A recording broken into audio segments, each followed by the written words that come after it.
Hi, hello, good morning. எல்லாம் எப்படி இருக்கீங்க? எல்லாம் நல்லா இருப்பீங்கன்னு நினைக்கிறேன். இன்றைக்கி வந்து பார்த்திங்கன்னா ஹெல்த்தியான ஒரு பிரேக்ஃபாஸ்ட் ரெசிபி தான் ரெடி பண்ணியிருக்கேன். அதாவது பார்த்திங்கன்னா ஆந்திரா பெசரட்டுன்னு சொல்லுவாங்க. நம்ம பச்சைப்பருப்பு தோசைன்னே சொல்லிக்கலாமே. பச்சைப்பருப்பு ஒரு 1/4 கிலோ அளவுக்கு தான் எடுத்துக்கிட்டேன். அதில் ஒரு 2 ஸ்பூன் அளவுக்கு பச்சரிசி. இதை நைட்டே நான் வந்து ஊற வச்சுட்டேன். காலையில் அதை வந்து லைட்டாக வாஷ் பண்ணிவிட்டு அதில் ஒரு துண்டு இஞ்சும் 2 பச்சை மிளகாவும் போட்டு அரைச்சி எடுத்துக்க வேண்டியதான்.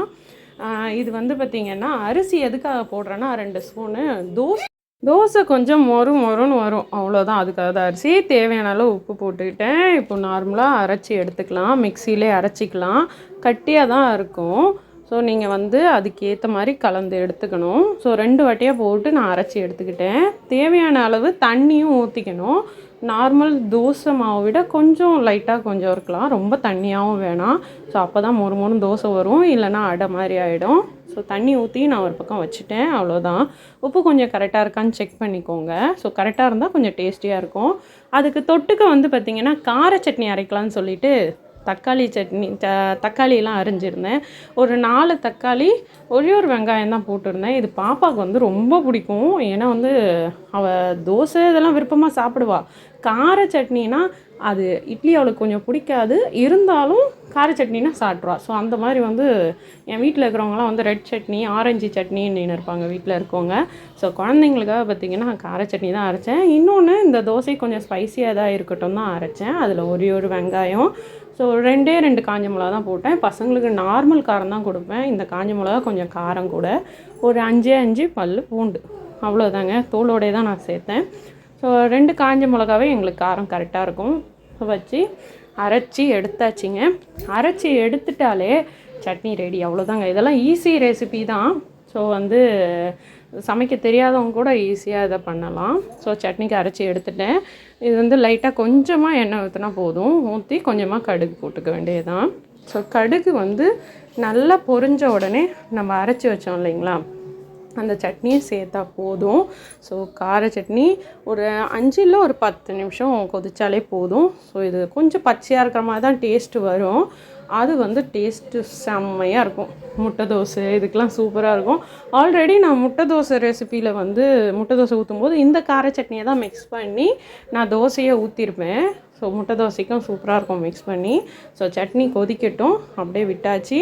அப்புறம் ஒரு பக்கம் வந்து தோசைக்கு ரெடி பண்ணேன். தோசை வந்து பார்த்திங்கன்னா மீடியம் ஃப்ளேமாக வச்சு ஊற்றுங்க.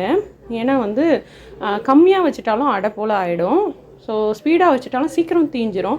ஸோ மீடியம் ஃப்ளேமாக வச்சு மொருளாக எடுங்க. சட்னி ஒரு பக்கம் ரெடி ஆகிடுச்சு. இப்போ சாப்பிட்றது தான் வேலை. தோசையும் ரெடி ஆகிடுச்சு. ஸோ அவங்க டேடி வந்து ரொம்ப டயட் ஃபாலோ பண்ணி ரொம்ப வெயிட் அதிகமாக இருந்தாங்க. இப்போ 2 இயர்ஸ்க்கு அப்புறம் நல்லா வெயிட் லாஸ் பண்ணியிருக்காங்க. ஆனால் இங்கே வந்ததுலேருந்து நான் நல்லா வெயிட் ஏறுற மாதிரியே ஃபுட்டு கொடுக்குறேன் அவருக்கு.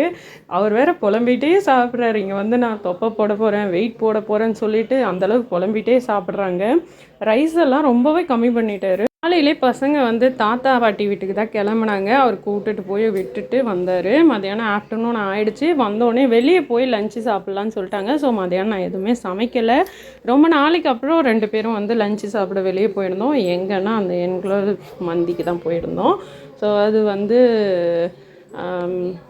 ரொம்ப நாள் ஆச்சு. ஸோ மந்தி சாப்பிட்லான்னு அவர் உள்ளே போகும்போதே சொல்லிட்டாரு, நான் சாப்பிட மாட்டேன், நீ மட்டும் தான் சாப்பிட்ணும் அப்படி சொன்னேன். இல்லை கொஞ்சமாவது சாப்பிடுங்கன்னு சொன்னேன்.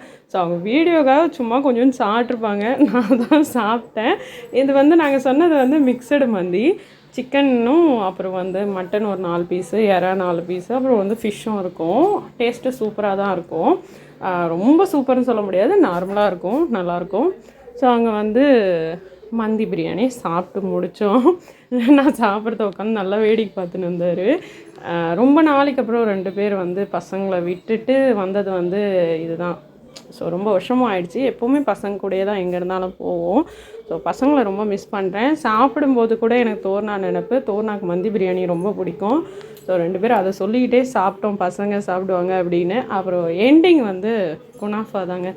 அது வந்து ஸ்வீட்டாக ஒரு ஏதாவது லைட்டாக சாப்பிட்லான்னு சொன்னதுனால அதை ஆர்டர் பண்ணோம். ஸோ 2 பேரும் அதை ஷேர் பண்ணிக்கிட்டோம். சாப்பிட்டுட்டு சரி எங்கேயாவது கொஞ்சம் அப்படியே வெளியே போயிட்டு கிளம்பலாம் அப்படின்னு சொன்னாங்க. பசங்க எதுக்கு தாத்தா பாட்டி வீட்டுக்கு போனாங்கன்னா, நாளைக்கு நாங்கள் வந்து சென்னை போகிறோம், ஏர்லி மார்னிங்கே போகிறோம். ஸோ அதனால் வந்து பசங்களை அங்கே விட்டுட்டு வர மாதிரி இருந்தது. ஸோ நாங்கள் எங்களுக்குன்னு டைம் ஒதுக்குந்து இந்த ஆஃப் டே தான்ற மாதிரி ஆச்சு. ஸோ அப்படியே பாண்டியை பார்த்துட்டு வரலாம், ரொம்ப நாள் ஆச்சு சொல்லிட்டு. இடமே மாறிடுச்சு, நிறைய சேஞ்ச் ஆகிடுச்சி சொல்லிட்டு பேசிக்கிட்டே வந்தாங்க. ஃபுல்லாக சுற்றி பார்த்துட்டே வந்தோம். அப்படியே மெரினாவுக்கு வந்தாச்சு. சென்னை மெரினா இல்லை, பாண்டி மெரினா தான். ஸோ மெரினாவுக்கு வந்தோம். ரொம்ப ரொம்ப ரொம்ப வருஷத்துக்கு அப்புறம் 2 பேரும் ஒன்றா போனது. வேடிக்கை பார்த்துக்கிட்டே தனியாக, ஏன்னா பசங்க ஓடுவாங்க விளையாடுவாங்க. ஸோ அவங்கள பார்த்துக்கிட்டு கத்திக்கிட்டு டென்ஷன் ஆகிட்டு இப்படியே தான் ஓடும். பசங்களை பார்த்துட்டு அது ஜாலியாக ஓடிடும். இப்போ தான் நாங்கள் 2 பேர் தனியாக வந்தது இப்போ தான்.